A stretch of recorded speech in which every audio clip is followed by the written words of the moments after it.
Un dos sectores de moda na actualidade é o dos videoxogos. Os xogos virtuais xa non son un mero entretemento para nenos e a súa industria crece cada ano e comeza a situarse como unha das máis fortes do mercado.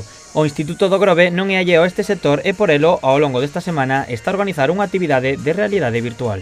Bueno, el objetivo es, en primer lugar, mostrar que un instituto no tiene que ser simplemente un lugar donde se hagan actividades en sesiones de 50 minutos, soltando un rollo continuamente y con alumnos aburridos y atendiendo a un profesor, sino que precisamente ahora que estamos en un panorama de adquisición de competencias y precisamente de adquisición de destrezas relacionadas con las tecnologías, que puedan ver, por un lado, la cuestión lúdica y por otro lado, el como un alumno del centro ha aprendido a comunicar todo esto e a ponerlo en práctica. A actividade está desenvolvida por Néstor Amador, antigo alumno do centro.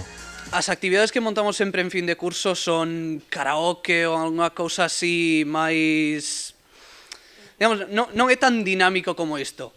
Entón, dicíamos de montar unha actividade pois, na que viñeran os grupos así máis entre amigos os rapaces estiveran xogando algo e animándose os uns aos outros e que houbera algo máis de movimento. Néstor comparte cos alumnos do Monte da Vila diferentes xogos virtuais que permiten facer debuxos en 3D, practicar o tiro con arco ou xogar ao Beat Saber, un videoxogo de ritmo. Pero lo que llevamos haciendo durante los 2 últimos días ha sido un juego de ritmo que se llama Beat Saber.